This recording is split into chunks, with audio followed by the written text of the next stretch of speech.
Hello students, आज हम BSc final year का केमिस्ट्री का इनऑर्गेनिक केमिस्ट्री का यूनिट 1 पढ़ रहे हैं, जिसमें हम पढ़ेंगे क्रिस्टल क्षेत्र विघटन क्या है। एग्जाम में सिंपल क्वेश्चन आता है अष्टफल की संकुल के लिए, चतुष्फल की संकुल के लिए और वर्ग समतली संकुल के लिए क्रिस्टल क्षेत्र विघटन का सिद्धांत को समझाइए, किस प्रकार विघटित होता है इसको समझाइए। इसको समझना एकदम आसान है। क्लास 12th में आपने या 11th में आपने पढ़ा था संकरण के दौरान कि जो डी कक्षक होते हैं वो ऐसे 5 भागों में बटे होते हैं, है ना। तो इन्हें फर्स्ट के जो 3 होते हैं उन्हें क्या D X Y, D Y Z और डी जेड एक्स से शो करते हैं, और लास्ट का 2 जो बचा रहता है उसे D X square minus Y square और डी जेड स्क्वायर से शो करते हैं। ये जो तीनों का समूह है इसे T2G से शो करेंगे और इसे EG से शो करेंगे। अब देखते हैं ये T2G और EG क्या है। तो T2G है वो है ट्रिपली जनरेटेड ऑर्बिटल्स, ये क्या होता है अक्षों पर पाए जाते हैं, और EG का फुल फॉर्म यहाँ डबल जनरेटेड है। इसे आप अपने बुक में या फिर देख सकते हैं कि कैसे जो डी कक्षक होते हैं ये क्या है, ये 3 है, ये अक्षों पर पाए गए हैं, तो ये क्या हो जाएगा D X Y, D Y Z और डी जेड एक्स, है ना। और जो अक्षों से 45 डिग्री का कोण बनाने वाली रेखाओं पर जो संकेंद्रित है उसे हम क्या करेंगे डबल जनरेटेड कहेंगे, EG से शो करेंगे। अब उसके बाद हम देखते हैं इस थ्योरी को पढ़ने के लिए आपको थोड़ा कुछ टर्म्स यूज होगा, उसे समझना पड़ेगा, है ना।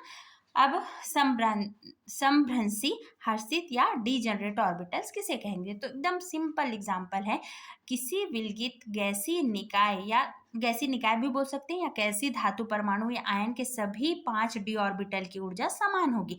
जब ये पांचों जो है ये डी कक्षक है, ये डी कक्षक की ऊर्जाएं समान होगी, तब इसे हम क्या कहेंगे समभ्रंशी या डीजनरेट कहेंगे, है ना। सभी 5 डी ऑर्बिटल की ऊर्जा समान हुई तो ये क्या कहलाएगा डीजनरेट कहलाएगा।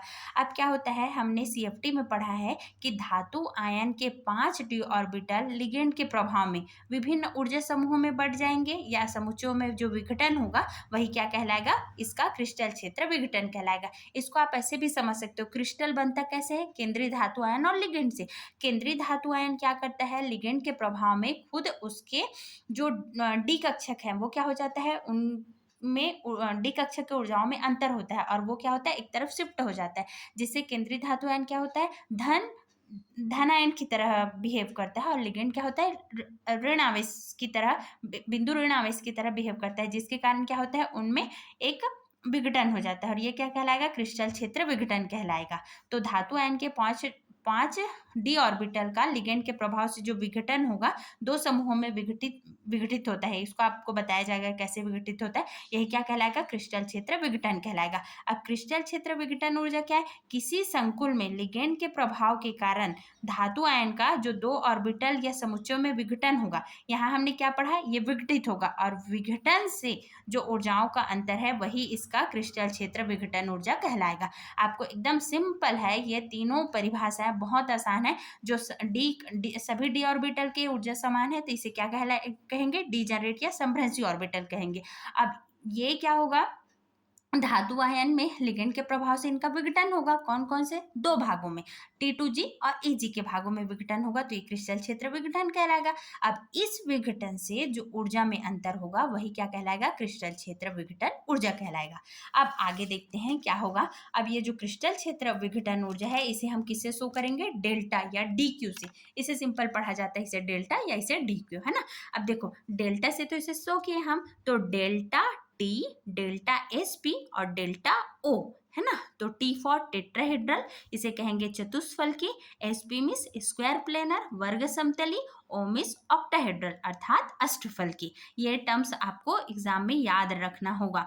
और जो इनके ऊर्जाओं का अंतर है ना, इससे एक एकदम सिंपल सा और बेसिक क्वेश्चन 1 मार्क्स का ये आता है कि ज्यामितीय क्रिस्टल के विघटन ऊर्जा में क्या संबंध है। तो क्या होगा, delta SP is greater then delta octahedral is greater then delta tetrahedral. आपको यदि ये सिंबल समझने में प्रॉब्लम होगी तो बड़ा है, देखो ऐसे करने से हम बकरी का ब कैसे बनाते हैं, ऐसे करके ये, तो आपको हमेशा एग्जाम में याद रखना है ये ब हुआ अर्थात बड़ा है, और छ मतलब हम छतरी छ से बनाते हैं तो छोटा है का साइन ये होगा, this is greater than sign और ये लेस देन का साइन है। ओके, ये बड़ा है और ये छोटा है का साइन। तो इनमें क्या होगा, जो डेल्टा स्क्वायर प्लेनर की एनर्जी है वो सबसे ज़्यादा होगी। विघटन ऊर्जाओं का अंतर जो है, विघटन ऊर्जा ये होगा 1.3 होता है, और ये 1 होता है, और ये 0.45 होता है। आपको डिजिट से या डेटा से भी समझ आ रहा होगा। 0.5 से बड़ा क्या होता है 1, और 1 से बड़ा क्या होता है 1.3।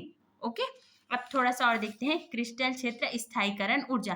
क्रिस्टल क्षेत्र विघटन के बाद इलेक्ट्रॉन में क्या होता है, निम्न ऊर्जा तल को ग्रहण करने की प्रवृत्ति होती है। इसे आप ऐसा समझ सकते हैं, जो भी चीज उच्च ऊर्जा स्तर में होता है वो हमेशा स्थायित्व को प्राप्त करना चाहता है। फॉर एग्जाम्पल, बारिश के मौसम में झरना होती है, तो झरना, और एक आप सिंपल डैम का पानी देखेंगे तो ऊर्जा किसकी ज्यादा होती है, झरना की।